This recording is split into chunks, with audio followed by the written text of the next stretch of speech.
네, CBS 박종현 판수고 한판 불핑 시간 오마이뉴스의 곽우신 기자와 함께하겠습니다. 어서 오십시오. 네, 안녕하세요. 자, 법원이 이제 내란 우두머리 혐의로 재판을 넘겨준 윤석열 전 대통령 내란 재판 1심 선고 생중계하기로 했군요. 네, 맞습니다. 서울중앙지법이요. 오는 19일 오후 3시로 예정되어 있는 이 윤 전 대통령의 내란, 우두머리 등 혐의 선고 공판 방송사의 중계방송 신청을 받아들였습니다. 예. 이 법원 결정에 따라서요. 선고 당일의 법정 상황은 법원의 자체 장비로 촬영을 한 뒤에 방송사에 실시간 송출이 되는데요. 윤 전 대통령의 이 선고 공판 생중계는 이번이 두 번째고요. 예. 전직 대통령에 대한 선고 생중계는 박근혜, 이명박 전 대통령의 사례가 있었습니다. 예. 작년 10월 특검법의 재판 생중계와 이른바 플리바게닝 조항을 윤 전 대통령 측이 문제를 삼으면서 지금 현 재판부에 위헌법률심판 제청을 신청을 했었는데 재판부는 이에 대한 결정을 하지 않고 그냥 오는 19일 선고 기일을 잡아둔 상태이고요. 예. 윤 전 대통령 측은 헌법재판소에 같은 조항을 두고 헌법소원을 내서 이 소원은 정식 재판에 회부가 됐습니다. 기존 재판과 관계없이 헌재 판단을 받을 예정입니다. 예, 그리고 이상민 전 행안부 장관 이제 비상계엄 당시에 언론사에 단전 단술 지시했다. 이 혐의로 기소가 됐었는데 역시 1심 선고가 내일 있습니다. 중계가 되죠? 네, 마찬가지입니다. 내일 오후 2시 예정되어 있는 이상민 전 장관의 내란 중요임무 종사 등의 혐의인데요. 역시나 방송사의 중계방송 신청을 받아들였고 이전과 동일하게 법원 자체 장비로 먼저 촬영을 하고 이후에 송출이 되기 때문에 일부 지연 가능성은 있는 상황입니다. 예. 3대 특검팀이 기소한 사건 중 선고 공판 생중계가 이뤄지는 것은 이번이 네 번째라고 합니다. 예, 그리고 JTBC가 또 관련해서 단독 보도를 했는데 이상민 전 행안부 장관 측이 이진관 재판관장이 이제 한덕수 총리에게 내린 판결 중 내용이 잘못됐다 주장하는 의견서를 냈다고 합니다. 그 내용의 핵심이 뭐냐면 이상민 전 장관이 언론사 단전단수 문건을 받았다라고 판단하는 부분이 사실과 다르다. 뭐 이러한 주장에 담긴 의견서를 여러 차례 냈다. 뭐 이렇게 파악됐다는 단독 보도도 일단 나와 있습니다. 자, 일단 윤 전 대통령의 1심 선고 2월 19일 연휴 딱 끝나고 오후 3시에 이제 중계가 네네. 되죠. 일단은 뭐 안 나올 줄 알았는데 나온다고 해서 다행이고요. 예. 지기현 판사가 또 인사 났잖아요. 북부로 간다고 그 23일부터인가 예. 가잖아요. 예. 그러니까 또 그 전에 안 가고 선고해서 다행이고. 예. 사실은 원래 해야 되는 건데 이걸 우리가 다행으로 당연히 재판받을 때 나와야 되는 거고. 예. 근데 생중계가 지금은 어쨌든 국민들의 관심사기 때문에 법원이 그 전에는 약간 보수적이었거든요. 생중계 예. 안 해주고 이러는 것 같은데 지금은 다 이제 하는 분위기로 가는 것 같아요. 예. 그러니까 그렇다고 해서 꼭 뭐 생중계 한다고 해서 뭐 중형을 선고하느냐 그거 아닌 건 우리 이제 알게 알게 됐죠. 됐고 예. 그러면 이제 어떤 형을 선고할 거냐가 문제인데 예. 글쎄요 저도 모르겠어요. 예측하면 다 틀리더라고요. 아. 그래서 예측 이번에 안 해보려고 그래요. 법률가로서 굉장히 겸허하게 빠져나갔어요. 지기현 판사의 판단을 기다려 보겠다라는 말씀입니다. 우리 장성철 수장님은 사형 아니면 무기징역 나오겠죠. 뭐. 그러니까 특검은 사형을 구형했고, 네. 예, 근데 비극적인 일이긴 하지만은 윤석열 전 대통령이 대한민국 국민과 대한민국을 상당히 위험스럽게 만들었고 나라를 정말 몇십 년 전으로 퇴보시킨 그러한 것들, 국정 운영 시스템을 완전히 망가뜨렸던 것들, 그리고 김건희 씨가 국정 운영에 국정농단 수준의 여러 가지 일들을 했다는 것들이 많이 밝혀졌잖아요. 예, 예, 대통령이라는 권력을 김건희 씨의 범죄 행위에 대해서 무혐의 주고 좀 감추려고 하는 사적으로 유용하는 그런 모습도 보였었고 여러 가지로 대통령으로서는 하지 말아야 될 일들을 많이 했다라는 것을 그동안 재판 과정 중에서 우리가 상당히 많이 봐왔잖아요. 예, 그래서 좀 보다 더 엄한 그러한 선고가 내려졌으면 좋겠다. 그래서 역사의 교훈으로 삼았으면 좋겠다. 그런 생각이 들고 다행히도 생중계를 허락을 해줘서 많은 국민들이 그 장면을 실시간으로 보게 해주는 것 또한 상당히 좀 잘한 결정이 아닌가 그런 생각이 듭니다. 지기현 판사가 이제 뭐랄까요, 여태까지 이제 공개된 재판 장면 보고 굉장히 비판 여론도 많긴 했었었는데 이제 그날을 좀 어떻게 또 판사로서의 모습을 보여줄 것이냐라는 건데. 곽우신 기자는 어떻게 예상하십니까? 그러니까 사실은 지기현 재판부가 이 비판을 자초한 측면도 분명히 있고요. 예. 근데 또 어떻게 보면은 이 지금 윤석열 전 대통령 측에서 재판을 끌고 가는 스타일을 보게 되면은 예, 지기현 판사였기 때문에 또 그래도 이것까지 끌고 온 게 아닌가라는 생각도 일부 하고 있습니다. 그러니까 약간 마치 오은영 박사님처럼 이 금쪽이 이게 다뤄졌듯이 이렇게 다 어르고 달래면서 여기까지 끌고 와서 기피 신청을 막고 여기까지 왔다는 생각도 들고 예, 또 지기현 판사가 앞으로는 징징거리지 않는다라고 이야기를 하는 부분이 저는 되게 큰 부분이라고 생각을 하게 되거든요. 예. 이분은 이제 지금까지 톤앤 매너가 깨질 수밖에 없을 정도로 중간중간 분노하게 된 측면이 있지 않을까 내면적으로. 예. 그래서 지금까지 과정이 어찌 되었든 마지막 결론에 있어서는 국민의 법감정에 맞고 상식에 맞는 판결이 나오지 않을까라고 저도 소초 출입은 아니지만 기대를 봅니다. 알겠습니다. 근데 바라고 싶은 부분이 예. 일단은 윤석열 전 대통령의 1심 선고를 통해서 일단 내란 종식이라든지 내란 문제는 음. 좀 일단락이 되고 대한민국이 좀 과거로부터 벗어나서 미래로 나갈 수 있는 그러한 계기가 됐으면 좋겠다는 생각이 들어요. 그래서 민주당도 자꾸 지방선거의 선거 프레임을 네. 내란의 뭐 완전한 종식 이런 식으로 갖고 가지 않았으면 좋겠어요. 그거는 미래를 얘기하면 좋겠다. 집권 여당답지 않아요. 대통령께서는 민생 경제 살리려고 하고 부동산 잡으려고 하는데 당으로서는 계속 과거에 얽매 있는 것이 과연 맞는 것이냐 좀 그런 생각이 아니 듭니다. 간단하게 멘트하면 그래요. 국민의힘이 예를 들어서 딱 예를 들어 판결이 났다. 우리는 윤석열 절대 전혀- 인정할 수 없고 내란 처단 잘했습니다라고 예. 공식 논평이 나오면 네. 그럼 민주당에서 할 말이 없잖아요. 네. 뭐 잘했다고 했으니까 우리도 그러면은 똑같이 할 수는 없잖아요. 예. 근데 국민의힘에서 뭐 꿀머리 벙어리처럼 가만히 있거나 아니, 당 대표도 아무 말도 못 하거나 그러고 있으면은 왜 아무 말도 안 해? 왜 논평도 안 내?라고 말 당연히 해야 되잖아요. 민주당은 예. 이렇게 나오면 할 말이 없네요, 제가. 이렇게. 그러니까 왜냐하면 이를테면 국민의힘에서 네. 일단 재판부 1심 판단이기 때문에 네. 최종심까지 기다려 봐야 합니다. 이렇게 입장이 나오면 민주당은 굉장히 좋은 거죠. 아니 그렇게 나오면 네. 이미 판단이 났는데 그거에 대해서 옹호하는 거냐고 당연히 물을 거 아니에요. 제가 예. 보기에 그런 말 못 할 거예요. 아. 그런 말 한다 그러면 당연히 윤핵인을 지지하는 것처럼 보이기 때문에 제가 보기에 아무 말도 안 할 것이다. 아무 말도 안 할 가능성이 많거든요. 그러면 당연히 민주당 입장에서는 왜 아무 말도 안 해? 한마디 해야지라고 말할 수밖에 왜 말 없잖아요. 못해? 탈당한 분이니까 네? 뭐 탈당한 아, 분이니까 탈당, 우리랑은 탈당, 이제 탈당. 뭐 상관이 없는 분이기 때문에 그렇게 하겠네. 라고 얘기할 가능성이 물어보면 높아요. 이제 탈당한 분이니까 관계 없으니까. 네. 예. 특별히 국민의 눈높이에 맞는 메시지나 어. 그러한 워딩이 나올 것 같진 않아요. 그래서 참 제가 뭐 내란 문제를 갖고 지방선거 안 치렀으면 좋겠다라고 말씀은 드렸지만 예. 현 변호사님 말씀처럼 국민이 반성하지 않고 계속 거기에 얽매이면 윤핵인 세력과 같은 행동과 메시지와 그들과 함께 당을 운영해 나간다면 민주당으로서는 그게 최선의 방법이라고 생각할 수가 있겠습니다. 야 오늘 제가 우리 장 소장님한테 2승. 네. 이승입니까? 시작할 때 1승하고 끝날 때 1승하고 또 일어나서 사과를 해야 되나? 사장님이 요즘 감이 좋아요. 어제 네. 공소기각도 받고. 오, 축하드립니다. 고맙습니다. 네, 공소기각 받고. 자, 이상민 전 행안부 장관 내일 1심인데 이제 아까 제가 말씀드린 JTBC 단도 이진과 잘못된 판결한 거다. 의견서를 지금 막 내면서 지금 안간힘을 쓰고 있는 상황인 것 같은데 법률가로서 요거는 어떻게 이제 재판부가 만약에 상의한 거 되면 지난번에 한덕수 유죄 받았으니까 공범 되는 거잖아요. 공범. 그렇죠. 공범 돼 버리면은 사실은 판사는 다르지만 예. 공범이 인정되면은 거의 비슷한 형이 나올 수밖에 없잖아요. 20년 정도. 그렇죠. 네. 그러니까 사실은 15년 구형 받았는데 15년. 내가 더 나오면 어떡하지? 아하. 이 생각을 걱정하고 있을 거 아니에요. 예. 그러니까 이게 잘라야 잘라야 되니까. 되는 거잖아요. 자르기 위한 작전인데 그게 될까요? 왜냐하면 뭐 의견은 의견이고 법원의 판단을 한번 해버린 거잖아요. 판사. 그러니까 어쨌든 선행 판결이 있으면 다른 예. 판사들도 그거를 참고 안 할 수가 없어요. 같은 서울중앙지방 그렇죠. 법원이니까. 그러니까 의견서는 뭐 여러 번 낼 수는 있는데 예. 먹히지는 않을 것 같아요. 그 위로부터의 내란, 요 법리는 유지될 가능성이 높다. 그렇죠. 예.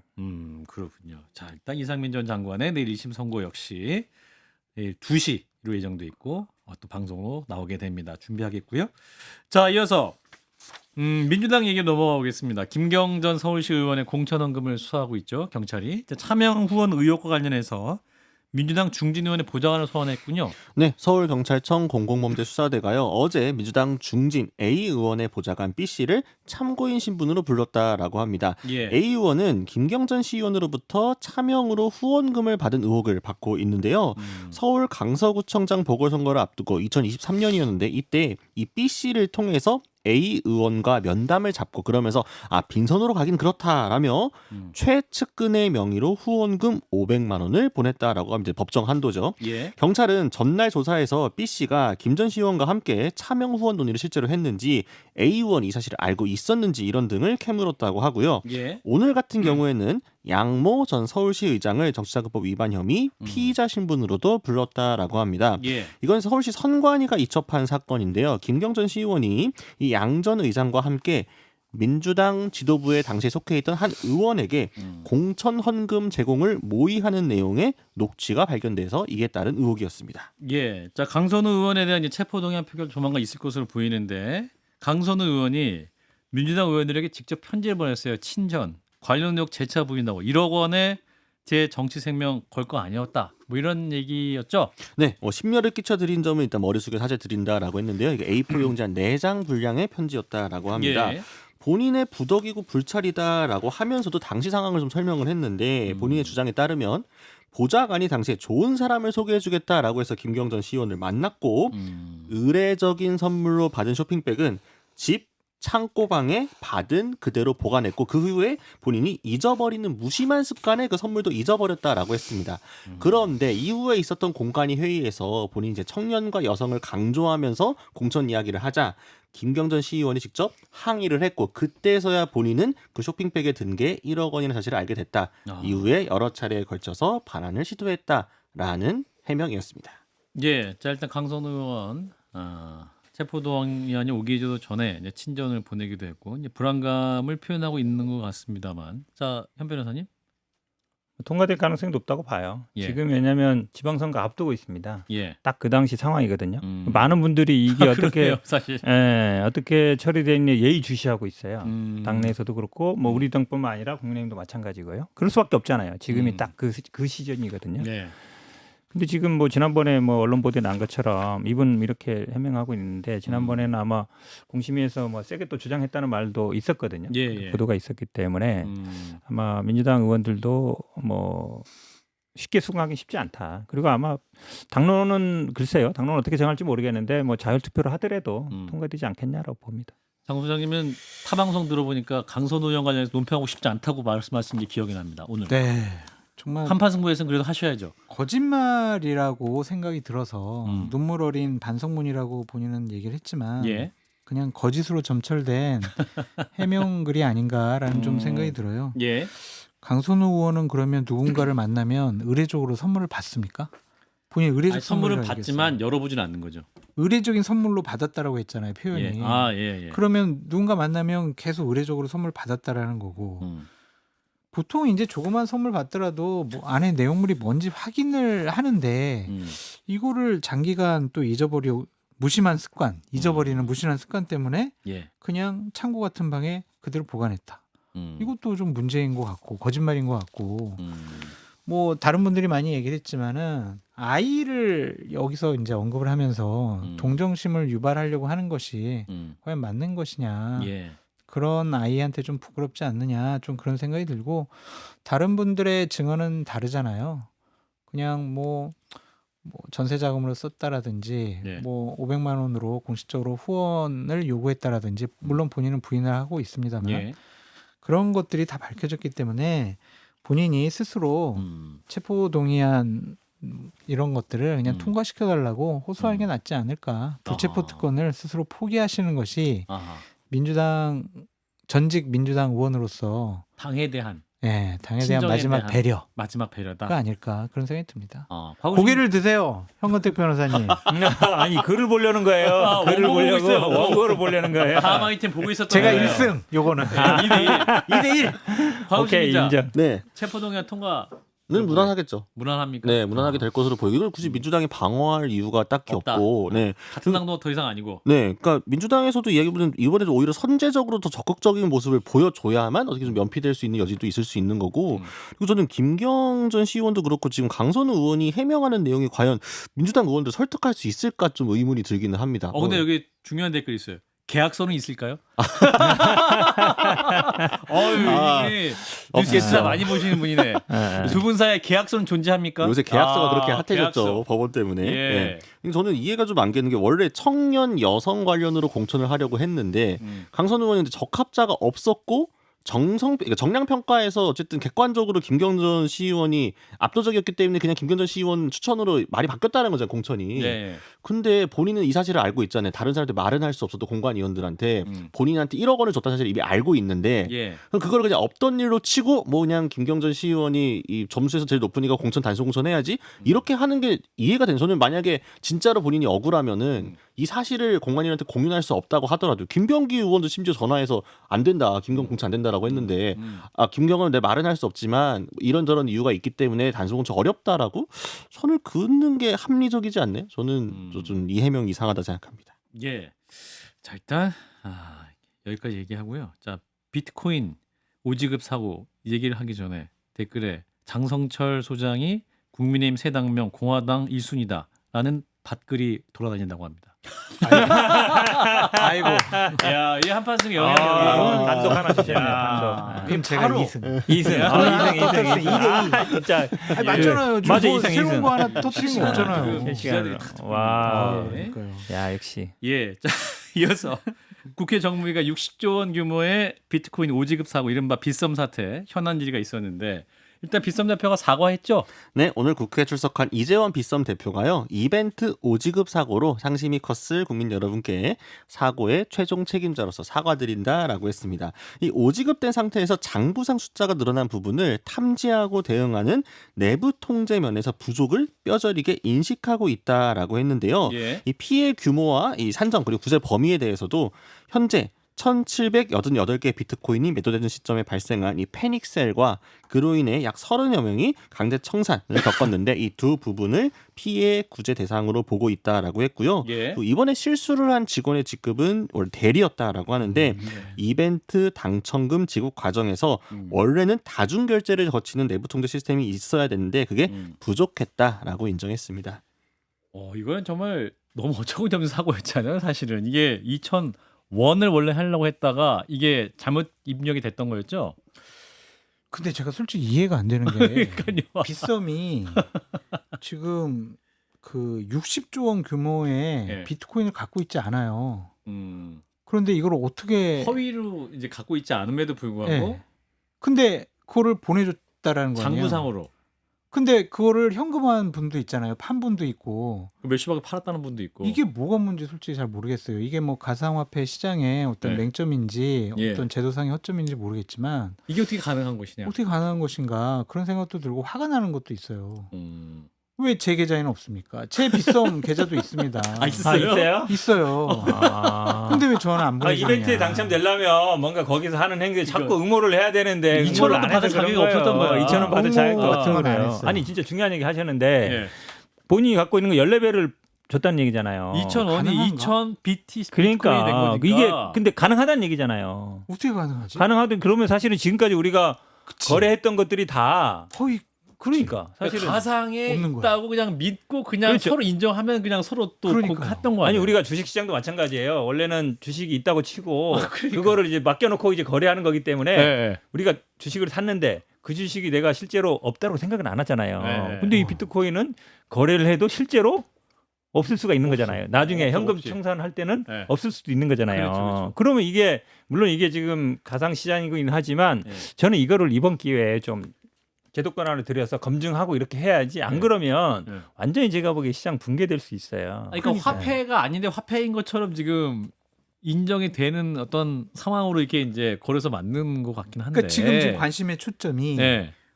지급한 코인을 회수할 수 있을지 이런 거에 지금 집중돼 있잖아요. 그 회수 가능해요? 이게? 그러니까 실제로 99% 이상 회수를 했는데 이미 일부 판매하신 분이 계셔가지고 이제 그 부분에 대해서 어떻게 그걸 회수할 거냐 이 부분이 약간 빗썸이 남아있긴 이 합니다. 비트코인을 이만큼 못 안 갖고 있다니까요. 네, 그렇죠. 없는데 지급됐기 때문에 사실 그냥 회수하는 것도 큰 무리가 없었는데 이미 판매한 분 같은 경우서 수익이 나왔잖아요. 이제 그 부분에 대한 게 그게 지금 어떻게 판매가 되냐고. 어떻게 판매가 되냐고요, 그게. 판매가 실체가 없는데. 없는데. 그게 문제인 거죠. 그쵸. 그 부분을 밝히지 못하면 제가 보기에는 이걸 물론 뭐 지대권 안에 넣어가지고 그걸 검증하게 하든지 아니면 이게 해야지 안 그러면 이게 다 한마디로 얘기하면 그냥 없는 거 갖고 계속 사고 팔고 하는 거잖아 우리가. 그렇죠. 말이 안 되잖아요. 네. 그러니까 금감원이 뭐 조사한다고 하는데 네. 조사하면 뭐가 나올까요? 그러니까 사실은 이 부분 같은 경우에는 그러니까 빗썸이 기본적으로 굉장히 좀 허술한 시스템을 갖고 있던 거가 1번이기는 한데 예. 이게 사실은 지금까지 우리가 갖고 있었던, 그러니까 많은 분들이 갖고 있었던 암호화폐 가상자산 시장 되게 취약한 거 아닌가? 우리가 이게 실제로 물성을 갖고 있는 어떤 실제 시장과 비교를 했을 때 이게 네. 그만큼의 신뢰도가 있는 거에 대한 물음표가 있었는데 이런 사건들이 자꾸 겹치게 되니까 이게 좀 신뢰도가 흔들리게 되면 말 그대로 가상자산 시장 자체가 조금 위험해질 수 있고, 안 그래도 요새 해외 발도 여전히 좀 많이 안 좋은 상황인데 시장 자체가. 네. 그래서 저는 이런 부분이 있으면은 우리 전문가인 김남국 전 의원 같은 분이 오셔갖고 또 설명을 한번 해주면 또 되지 갑자기 의문의 않을까. 김남국 전 의원 워낙 이쪽에 전문가시니까 요새 여기저기 방송 나오시는 것 같은데. 방송을 좀 시작하시긴 하셨더군요. 네. 예. 현 불러서 변호사님. 한번 물어보세요. 아 그래? 불러서. 김남국 전 의원의 선배 네. 긍정적이십니까? 알겠습니다. 아니 긍정적인 건 아니다. 긍정적이지 않습니까? 그분은 자꾸 뭐 코인 때문에 문제되는 분이니까 네. 불러서 물어보면 되죠. 예. 그럼 이게 지금 어떤 법률적으로 책임을 네. 물을 수 있는 근거가 있어요? 민형사상 책임을 물을 수 있어요? 아니 이게 물을 수는 있을 것 같긴 한데 이 네. 피해자가 누구냐가 네. 문제인데 피해자는 지금 빗썸이 될 가능성이 높거든요. 그러니까 왜냐면 직원이 실수한 거잖아요. 그렇긴 한데 어쨌든 네. 이게 지금 그분들은 예를 들어서 나는 그냥 받아가지고 줬다라고 해버리면 물론 이제 고의적으로, 그러니까 실제로 팔아서 회수해서 돈을 안 주시는 분들은 문제 돼요. 왜냐면 그게 문제 되죠. 왜냐면 얘기를 했잖아요. 이게 당신 게 아니야. 그 뭐 횡령이나 이런 게 될 수 있죠. 예. 그러니까 법적으로 아마 그 빗썸 측에도 그렇게 압박하고 있을 거예요. 당신이 이거 만약에 안 돌려주면 우리가 법적으로 조치할 거야. 이렇게 할 수는 있는데 그거 뭐 한다 하더라도 문제 해결은 안 되잖아요. 나 써버렸어. 이렇게 하면 어떻게? 아 그러면 뭐 대신 뭐 난 학교 없을 것 가든가 말든가 하는 수밖에 없는 거의 건데. 또 블록체인 기술 쓰고 해가지고 네. 이게 또 추적하기 어려운 그런 부분도 있는 거 아니에요? 그러니까요. 저가 잘 투자를 안 해가지고 네. 뭐 구체적인 건 잘 모르지만은 알겠습니다. 좀 이해가 되지 않는 부분이 너무나 많아요. 근데 이제 페닉셀한 부분들이 좀 손해 본 게 있어가지고, 그러니까 실제로 오지급된 걸 물량을 푸니까 갑자기 시세가 떨어지니까, 시세가 갑자기 떨어진다라고 해서 실제 갖고 있던 분들이 비트코인을 팔았어. 예, 무서워가지고 이거 빨리 팔아야겠다. 더 팔아서 손해를 보신 분들 있죠. 그런 사람 피해자네. 예, 이런 피해자분들 같은 경우는 어떻게 구제할 건데 아. 이런 것도 조금 물음표로 남아 오, 있는 과거 거죠. 신기자도 피해자세요? 아니 저는 전혀 가상자 자체 좀 비판적이라서 알겠습니다. 전혀 안 갖고 있습니다. 예, 이거 어려운 주제이긴 한데 아무튼 여기까지 짚었고요. 자, 어제 짧게 짚었었는데 이제 의과대학 정원 문제. 사실은 이것도 지난 윤석열 정부를 흔들었던 가장 중요한 문제 중 하나였기 때문에 그렇죠. 이 정부에서 어떻게 또 처리되느냐 이것도 굉장히 중요한 포인트였는데 일단 증원하고 순차적으로 하기로 했다. 이제 규모가 어느 정도인 것이다 이 부분인데. 네, 27년부터 31년까지 연평균 668명을 늘리겠다라는 거고요. 비서울권 32개 의과 대학이 좀 집중이 되어 있습니다. 그래서 예. 의정 갈등 이전보다 일단 490명 늘리고 그다음에 2년간은 613, 2030년부터는 2년간 813명을 늘리겠다고 하는 건데 예. 증원 인력은 지역 공공의료기관에서 10년간 의무적으로 복무하는 지역 의사 전형을 적용하겠다라고 했습니다. 예. 그래서 의료단체와 환자 및 시민단체가 모두 정반대의 이유로 지금 비판을 하고 있는데요. 예. 특히 의협 같은 경우에는 교육 부실을 자초하는 길이다라고 목소리를 높이고 왜 있는데, 무시하죠?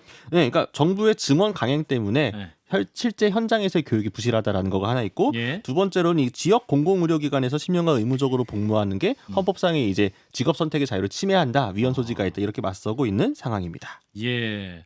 자, 일단 그래도 이제 의협 혹은 의대생들의 어떤 반발은 이전보다는 크게 강하지 않은 것 같긴 합니다. 자, 의정 갈등 양상 또 반복될 것이냐, 어떻게 될 것이냐. 반복 안 될 걸로 봐요. 아, 지난번에 워낙 서로 세게 붙었었고 이게 사실은 굉장히 파국으로 갔고 예. 지금은 사실은 그렇게 두 가지 정도 걸어놨잖아요. 비서울권. 네. 저는 아마 여기서 비수도권이라 안 하고 비서울권이라 한 거 보면 네. 이제 경기 북부라든지 이런 데 네. 약간 염두에 둔 것 같고 음. 그다음에 중요한 게 어쨌든 출신 고교 소재지에 10년간이잖아요. 예. 출신 고교. 그럼 어. 이게 사실은 이거 내려가야 되네 그러면. 그렇죠. 내려가야 돼요. 자기 지역에 어쨌든 그 고등학교 출신을 뽑겠다는 거잖아요. 근데 충북대 의대는 청주에서 그렇죠. 거기서 해야 충북도 된다는 안에서. 얘기여서 사실은 이게 어느 정도 그러면 물론 이제 뭐 그럼 그 들어온 학교 내에서 뭐 교육 과정 중에서 문제 생길 수 있지만 그거는 충분히 극복하다고 봐서 저는 아마 지금 뭐 양쪽에서 반발하고 있는데 네. 뭐 결국은 아마 의료협회나 의사협회나 이런 데 얼마나 세게 반발할 거냐 하고 있지만 예. 지금 나오는 멘트를 보면 조금 내부 의견을 모으는 중이다 하는 거 보면 예. 절대 안 됩니다. 이거 당연히 하겠습니다. 이러는 게 아니잖아요. 그러고 보면 제가 보기에는 아마 그전처럼 가지는 않을 가능성이 높은 것 같아요. 의대생들도 해봤자 우리만 손해 보고 네. 자꾸 뭐 졸업이 늦어지고 그래서 하는 게 맞아 막 이런 생각도 많이 한다고 하는데 예. 여기 좀 맹점이 좀 몇 개 있는 것 오, 같아요. 뭐가 있어요? 공공 의료기관에서 10년 의무 복무하는 거 음. 이게 헌법소원 직업 선택의 자유 걸면은 걸리지 않을까 좀 그런 걱정이 있고요. 일단은 지역 공공 의료기관에 근무하는 것도 상당히 좋지만 이 분야 비인기 분야 있잖아요. 흉부외과라든지 응급학과 여기 의사분들이 상당히 부족하잖아요. 그러니까 바이탈 필수 의료. 네. 근데 이런 곳에 이렇게 아무리 뭐 의대 증원 늘려가지고 의사 많더라도 이런 쪽에 지원자가 별로 없으면은 효과를 과연 낼 수 있을까라는 생각도 들고 적어도 의료기관에서 10년 근무하면은 대략 40 전후가 되잖아요. 그렇죠. 전문이 가장 따고 전문이 따고. 네. 좀 있다고 더 되죠. 더 돼요? 네. 하여튼 뭐 40, 뭐 45, 뭐 중후반, 뭐 이 정도 된다 그러면 네. 정말 최고로 좀 실력이 있을 만한 그러한 의사들이라고 생각이 들거든요. 네, 네. 근데 10년 후에 나는 서울로 갈 거야. 이래버리게 되면 아, 가장 숙련되고 전문화된 의료 인력을 지역에서는 또 확보하기가 어려운 거 아니냐. 여러 가지 좀 맹점이 있는 것 같아서 이런 부분들도 제대로 네. 보완됐으면 좋겠어요. 한 40대 중반만 넘어가면요. 예. 그냥 살던 데서 살 가능성도 높아요. 아이들이 뭐 이사가 또 아빠가 애도 이사하고 크고 뭐 싶지 않아. 이러니까 그렇죠. 거기도 자리 잡고 또 거기 오래 있으면 또 지역에- 네트워크가 나가서 이제 거기 그 지역에서 개업하는 게 더 나을 수도 있고. 네. 그러니까 사실은 그런 걱정 안 하셔도 돼요. 그러다가 이제 또 피부과 가고 네. 또 이렇게 하면은 10년 이런 동안 저 지역 그 공공에 봉사했는데 그 정도는 또 해줄 수 있는 거죠. 해줄 수 있어요. 박우신 기자의 생각은?